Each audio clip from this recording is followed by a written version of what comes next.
Hello my dear friends, कैसे हो आप सब। आई होप आप सब अच्छे होंगे और आप सबकी पढ़ाई अच्छे से चल रही होगी। तो दोस्तों, आज हम बात करने वाले हैं क्लास 10 खंड काव्य ज्योति जवाहर। ये जो क्वेश्चन है दोस्तों, ये लगातार बोर्ड एग्जाम में पूछा गया है। और दोस्तों, ये क्वेश्चन मोस्ट इंपॉर्टेंट है, मोस्ट इंपॉर्टेंट है। तो आप इसको अच्छे से तैयार कर लीजिएगा, क्योंकि दोस्तों ये जो क्वेश्चन है आपके बोर्ड एग्जाम में गारंटी के साथ कह सकता हूँ कि आएगा। क्योंकि ये जो क्वेश्चन है वो हर साल आता है। और ये ऐसे जो क्वेश्चन होते हैं वो जिला वाइज क्या होते हैं दोस्तों, बटे हुए होते हैं। तो दोस्तों, हमारा जो खंड काव्य है वो है ज्योति जवाहर। ठीक है। और दोस्तों, मैं आशा करता हूँ कि अगर आप इस वीडियो को अंत तक देख लेते हैं तो आपको बहुत ही अच्छे से समझ में आ जाएगा। और दोस्तों, मैं इसको बहुत ही शॉर्ट भाषा में और बहुत ही सरल शब्दों में लिखा हूँ। ठीक है। तो चलिए बहस ना करते हुए वीडियो को स्टार्ट करते हैं। तो दोस्तों, सबसे पहले जो हमारा टॉपिक क्या है, ज्योति जवाहर, उसके बारे में सबसे पहले हम थोड़ा परिचय देंगे। तो क्या देंगे दोस्तों, यहाँ पर हम लिखेंगे कि श्री देवी प्रसाद शुक्ल राही द्वारा रचित। तो दोस्तों सबसे पहले सबसे पहले हम यहाँ पर लिख रहे हैं ज्योति जवाहर। तो उसके बारे में थोड़ा सा इंट्रोडक्शन देंगे, थोड़ा परिचय देंगे। तो हम क्या लिखेंगे कि श्री देवी प्रसाद शुक्ल राही द्वारा रचित ज्योति जवाहर नामक खंड काव्य के नायक पंडित जवाहरलाल नेहरू जी हैं। ठीक है ना। और आगे लिखेंगे, इस कवि ने इन्हें संग्राम का राजा कहा है। क्या दोस्तों, हमने यहाँ पर लिखा है कि जो ज्योति जवाहर है वो श्री देवी प्रसाद शुक्ल राही द्वारा लिखा गया है। ठीक है। और इसके जो हीरो हैं, जो ज्योति जवाहर है, इसके जो हीरो हैं, जो नायक हैं, वो कौन हैं, वो हमारे पंडित जवाहरलाल नेहरू जी हैं। ठीक है। और कवि ने पंडित जवाहरलाल नेहरू जी को क्या कहा है दोस्तों, संग्राम का राजा कहा है। ठीक है दोस्तों, आगे बढ़ेंगे। यहाँ पर दोस्तों आगे लिखा हुआ है, इनके चरित्र की विशेषताओं को कवि ने निम्नलिखित शीर्षों में व्यक्त किया है। यानी कि जो कवि है वो पंडित जवाहरलाल नेहरू जी के जो उनकी जो विशेषताएं हैं उसको निम्न शीर्षों में व्यक्त किया है, जो नीचे लिखा गया है। ठीक है दोस्तों। तो मैं आशा करता हूँ कि आप इसको अच्छे से समझ गए होंगे। दोस्तों, आप यहाँ पर एक इम्पॉर्टेंट पॉइंट याद रखिएगा कि जो ज्योति जवाहर है वो किसके द्वारा रचित है दोस्तों, तो वो हमारा श्री देवी प्रसाद शुक्ल राही के द्वारा रचा गया है। ठीक है। और इसके हीरो कौन है, तो इसके हीरो हैं पंडित जवाहरलाल नेहरू जी। ठीक है। अब दोस्तों, जो कवि है वो पंडित जवाहरलाल नेहरू जी के जो विशेषताओं को निम्न बातों में व्यक्त किया है। तो अब हम चलिए समझ लेते हैं कि वो विशेषताएं कौन सी हैं। तो दोस्तों, सबसे पहली जो इनकी विशेषता है वो है अलौकिक पुरुष। क्या है दोस्तों, अलौकिक पुरुष। यानी जो कवि है वो पंडित जवाहरलाल नेहरू जी की विशेषताओं में फर्स्ट विशेषता क्या दिया है कि वो क्या है, अलौकिक पुरुष हैं। अब हम देखेंगे कि इसमें अलौकिक पुरुष हैं, लेकिन वो किस तरह से कवि उनको बताता है। तो दोस्तों, जो कवि है वो यहाँ पर कहता है कि पंडित जवाहरलाल नेहरू, क्या दोस्तों, पंडित जवाहरलाल नेहरू दिव्य तत्वों से निर्मित अलौकिक पुरुष हैं।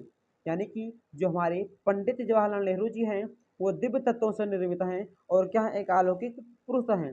विधाता ने अपनी रचना कौशल में सूर्य से तेज, चंद्रमा से सुघड़ता, धरती से धैर्य एवं हिमालय से स्वाभिमान। ठीक है। और क्या लिखा दोस्तों, सागर से गंभीरता, वायु से गति लेकर उनके चरित्र की रचना की है। इसका मतलब क्या है दोस्तों, इसका मतलब यही है कि जो कवि है वो कहना चाहता है कि जो पंडित जवाहरलाल नेहरू जी हैं वो क्या है, एक अलौकिक पुरुष हैं। यानी उनकी तुलना किसी से भी नहीं की जा सकती है।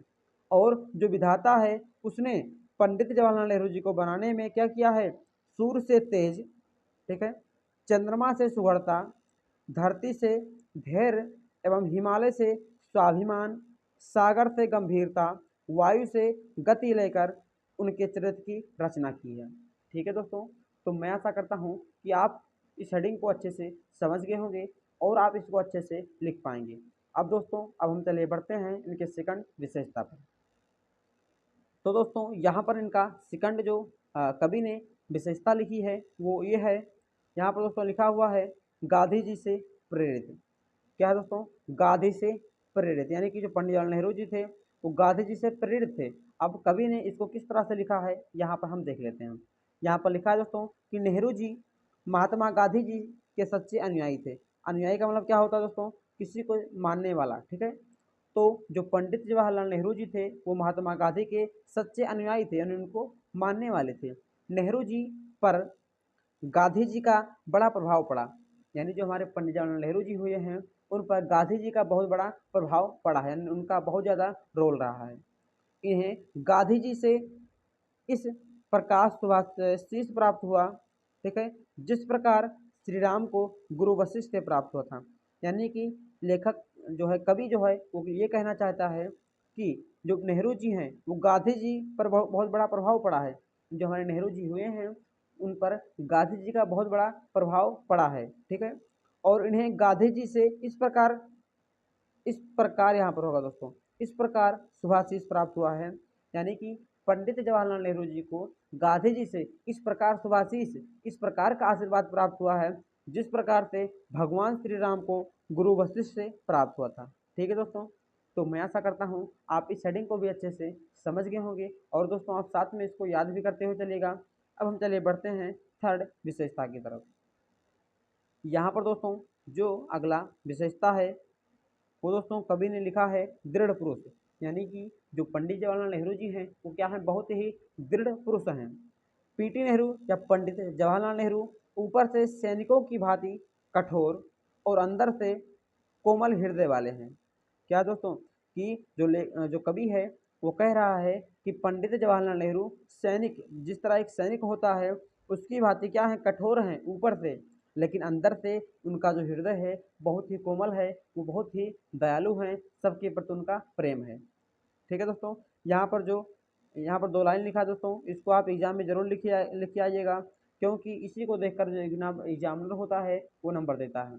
क्या लिखा है दोस्तों, यहाँ पर जो कवि है वो पंडित जवाहरलाल नेहरू के बारे में लिखा है कि कांटों की नोकों पर चलना मेरे जीवन की शैली है। क्या है दोस्तों कि कांटों की नोकों पर चलना मेरे जीवन की शैली है, मेरी दिनचर्या जंगल से लेकर पर्वत तक फैली है। इसको दोस्तों आप ज़रूर लिख के आइएगा, क्योंकि एग्जामिनर दोस्तों अगर इतना देखेगा तो आपको पूरा का पूरा नंबर दे के जाएगा। ठीक है दोस्तों, क्या है कि कांटों की नोकों पर चलना मेरे जीवन की शैली है और मेरी दिनचर्या जंगल से लेकर पर्वत तक फैली हुई है। ये दोस्तों जो कवि है वो किसके बारे में लिखा है, किसकी विशेषताओं को, तो पंडित जवाहरलाल नेहरू की विशेषताओं को लिखा है। अब दोस्तों अब हम आगे बढ़ेंगे और यहाँ पर जो हमारा चौथा हेडिंग है वो दोस्तों यहाँ पर लिखा हुआ है महान राजनेता। जो कवि है वो पंडित जवाहरलाल नेहरू को महान राजनेता कहता है और उस पर क्या लिखता है कि नेहरू जी एक महान राजनेता हैं।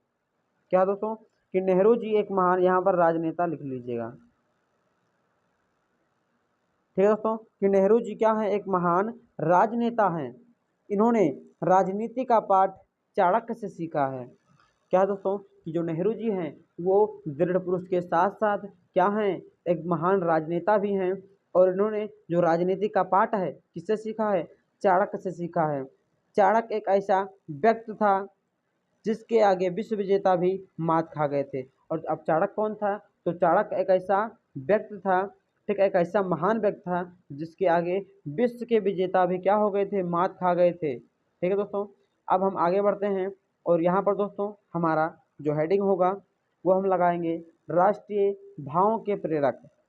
क्या दोस्तों कि राष्ट्रीय भावों के प्रेरक। इसमें लिखेंगे दोस्तों पंडित जवाहरलाल नेहरू का चरित्र भारतीयों को प्रेरणा देने वाला है। भारत का कण कण उन्हें त्याग एवं बलिदान से सुशोभित कर रहा है। क्या लिखा है दोस्तों कि जो पंडित जवाहरलाल नेहरू का जो चरित्र है वो भारतीयों को प्रेरणा देने वाला है, यानी भारतीयों को कुछ सिखाने वाला है। भारत का कण कण उन्हें त्याग एवं बलिदान से सुशोभित कर रहा है। ठीक है दोस्तों, तो दोस्तों मैं आशा करता हूँ आपको अच्छे से समझ में आ गया होगा। तो दोस्तों अगर आपको वीडियो थोड़ा भी अच्छा लगा हो तो वीडियो को लाइक कर दीजिएगा और ऐसे ही बेहतरीन वीडियो को पाने के लिए चैनल को सब्सक्राइब कर दीजिएगा। तो अब हम फिर मिलते हैं अगले वीडियो में, तब तक के लिए जय हिंद, वंदे मातरम।